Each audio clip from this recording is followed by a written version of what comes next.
Hello there, and this is Kingdom Come Deliverance 2, and we got some starting tips for you on your first day when you start this game. So what we want to do is, level up our stats, get a whole bunch of money, bleed all these merchants dry, increase our combat abilities twofold, and or even higher if you really feel like it, and just level up our stats real fast in general.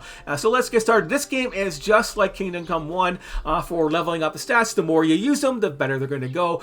So yeah, that means over encumber yourself right away. So that means you're going to be increasing your strength and your vitality just by being over encumbered and walking around. The one easiest way to do that is go there and pick a whole bunch of herbs. Run around town, get a variety of herbs while you're at it, so you can start making some potions, because that's going to be where you can make some real money in this game. And the potions themselves are going to be overpowered for yourself, and that's going to revolve around your combat abilities and stuff like that too. And while you're running around the town on the outside, we have to worry about food.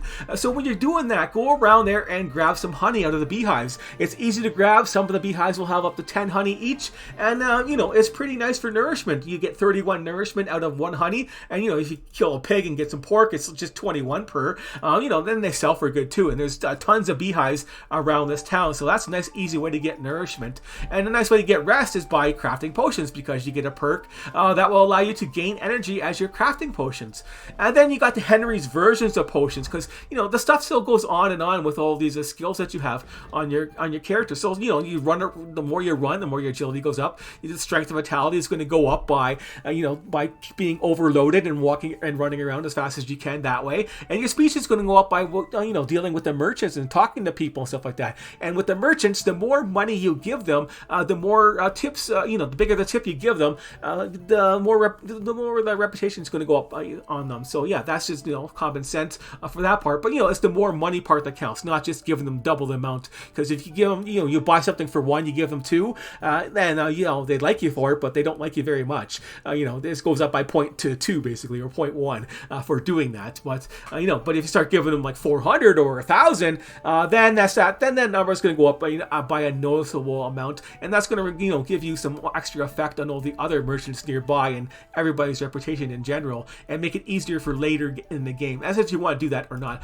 But yeah, we're talking about the alchemy skill and leveling that up there, and that's that enthusiast skill right there. You learn it really quickly, and you don't lose any energy, and you gain energy. You don't lose any nourishment while you're making potions. And then you learn stuff like the secret masters and secret of secrets stuff later on. And then all of a sudden now you're crafting 6 potions at a time, and there are Henry's versions of potions, which are a lot better for you for fighting. So get a strong strength potion, for example. Increase your strength by 4 for attack and defense, and 25 less stamina for 10 minutes. Okay, that's not bad.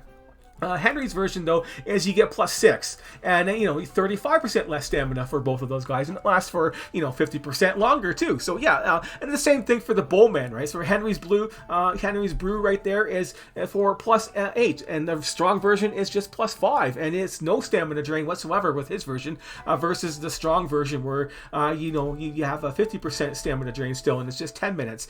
So yeah, his versions are a lot better, and they also sell for more too, right? 55 versus 70. Of course, you're not going to get that much. They end up only selling for like 10 or 11 type thing at the start, because you have your charisma is so low, and your speech is low, and your reputation is low, and all of that. But that's going to be it adds up when you're making 6 at a time, and some of these are really easy, especially with the healing one, for example. You'd rather have a healing potion that heals for 75 or one that heals for 50 for yourself. That's going to be the difference in that alchemy skill and for buying and selling. And we can do all that right in the first day in the town.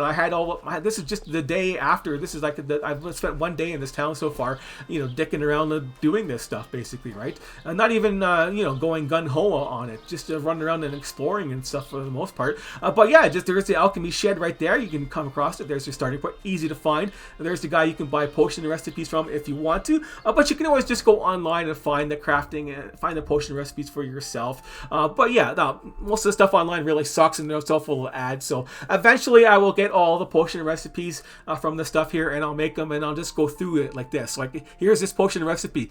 Easy to see. Take a screenshot, and then you're done. You can make this. It's a lot.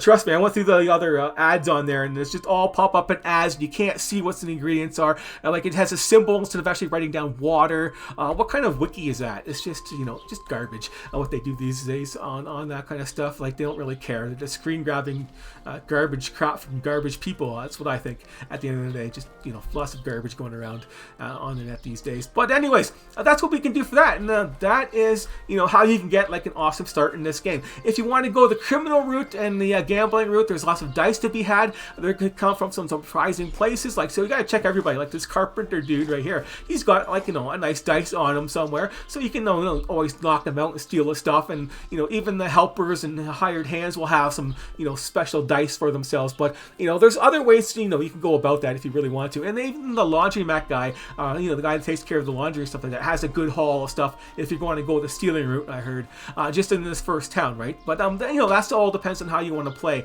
I, for myself, would rather go the alchemy route and not worry about all that sneaking and getting caught by the guards, because it is a pain in the ass. Because if you're seen walking around somebody's house and something gets stolen, later on that day, they're going to blame you. It doesn't really matter, right? Because they saw you walking around there, they're going to blame you, even though they didn't see you do the crime, that type of thing. So you got to be aware of that. If you are going to go the stealing route, you just pop into town at nighttime. Like, make sure you're far away, then sneak in there. Make sure nobody sees you whatsoever. If somebody walks by and sees you at nighttime, even though you're not close to whatever you're getting stolen, they're going to blame you. So that's just something you got to be aware of. And then you got to come up, behind them and knock them out and steal their stuff when they're at nighttime. If you can knock out. Yeah. What are you sneaking around here for, you crook? I'm not a crook. I'm just smelling his butt. It's okay. They added butt text to this game on purpose. Yeah, but that's a different story. Anyways, that is the rundown of some of the starting tips that we have for you today. Of course, if you want more advanced tips, that's going to be later on once we go around and do some other stuff like, try and get enough money, find out where all the best buried treasure is on the map and all that kind of stuff that you can do like you could do in Kingdom Come 1. This seems like a really small map. Maybe there's more later on for expanding it. I don't know. I just started and I wanted to relay you some of the tips from the first version of the game and what you can do to get started on your first day, because that's what you really want help with, is getting used to the idea of leveling up your skills and your stats and all that kind of fun stuff. And the easiest way to do that, and that's what I told you, just go for the alchemy and max that out there and be over encumbered and a way to get food and energy back. So yeah, there you go. That is the basic starting kits for day 1. So yeah, enjoy. Thanks for watching, and I will see you later.